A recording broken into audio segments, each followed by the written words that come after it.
Hi, and welcome to our week on consistency and inconsistency.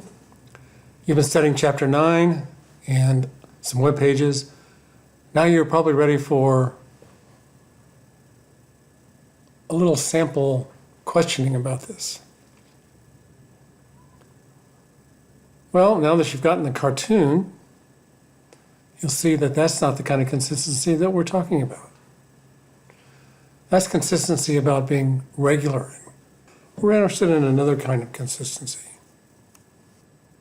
Okay, let's take some sample questions.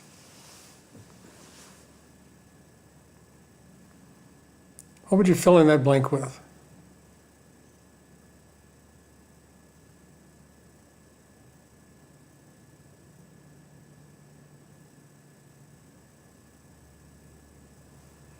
Well, A is true and B is false.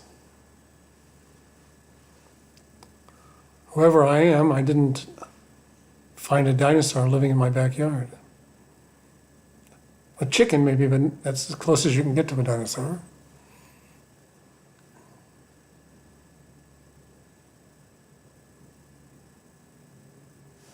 Well, they're logically consistent because as far as logic is concerned, including the meaning of the words, they could be both true. Think of it like there could be a possible world in which they're both true, but it definitely wouldn't be the actual world, the world we lived in, because, well, dinosaurs are extinct. So I couldn't have found one in my backyard. But because they could both be true, it's correct to fill in the blank with the word consistent. You want to keep the idea of consistency separate from the idea of something being true or something being false. Two false statements can be consistent. Okay.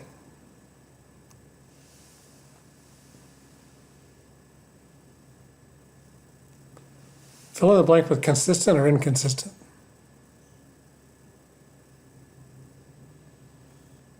Yes, you can imagine a situation in which they're both true. The situation wouldn't be the real world, but what they say is consistent. They're not contradicting each other, C and D. So we say they're inconsistent with historical fact, but consistent with each other. Okay, question about money. One word goes in the blank. What's the best word?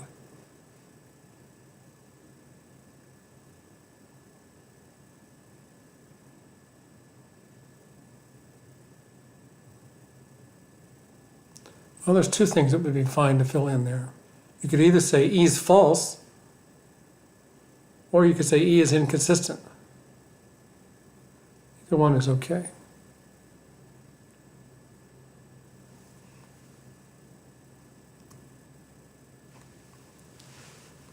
Do you see that graphic up there?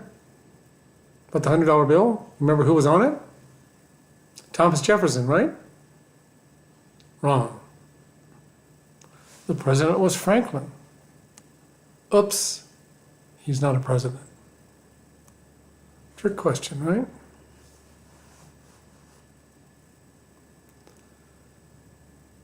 It's a trick question in the sense of there's a presupposition that there's some president on the $100 bill, right? That's inconsistent with the facts.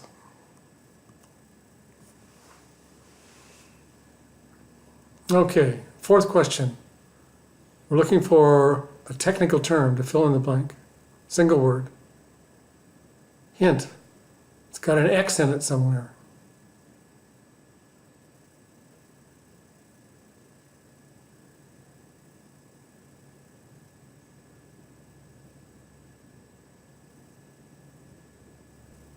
Like a motherless child.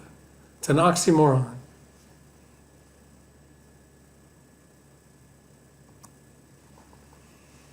Okay, you've been studying generalizations. Is this statement about David Green a generalization? And if so, what's the class that's generalized about? The answer is D. It's not a generalization. You could have generalizations like all Americans keep their promises, or every promise David Green makes, he keeps. Those would be generalizations, but that's not. Okay, here's that cousin of the dinosaur. All birds fly south in winter, right? Not the chicken. The chicken is a counterexample to that generalization.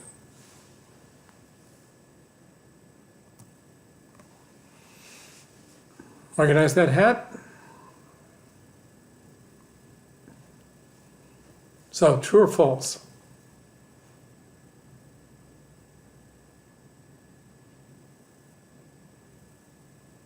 If you contradict somebody, you may or may not refute them. It depends on the case you make for your side.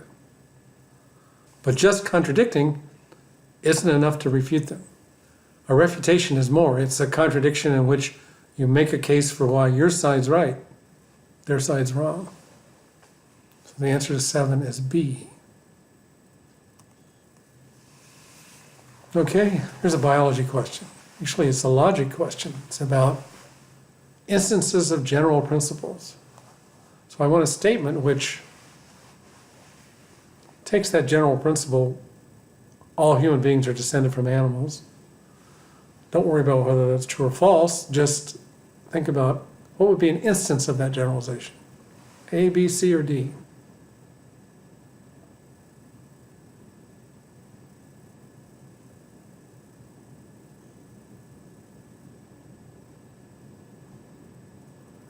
I suspect you're going to look at that and say, well, wait, it's not A, B, C, or D.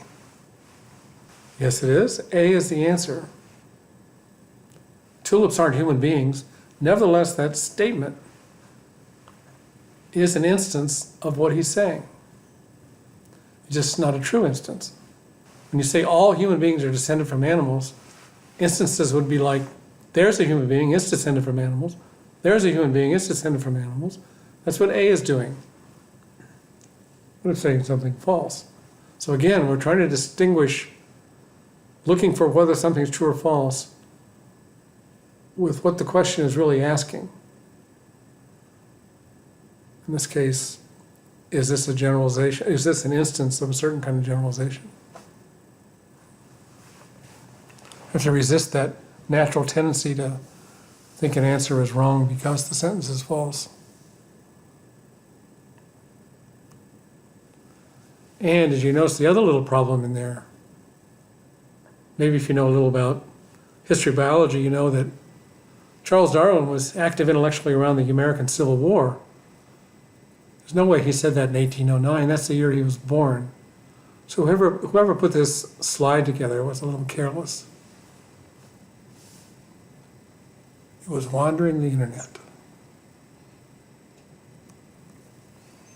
Okay, more about generalizations. We also say there are individual objects that are counterexamples to generalizations. In this case, all Americans have been elected to public office is a generalization. Pick out an American that shoots down that generalization. That's a counterexample to it.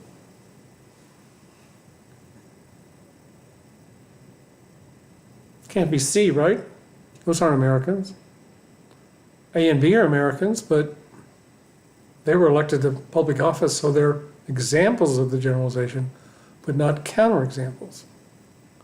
Generalization's false, right? D is an example of why it's false. That is, it's a counterexample. It's an example of an American that's never been elected to public office. Children born this month cannot possibly be. So you could point to the first child born this month in Chicago and say, that's a counterexample to your claim that all Americans have been elected to public office. If you're born in Chicago, you're an American. Okay, our last question.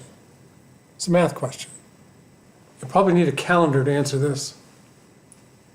Definitely need a piece of paper, pencil or pen?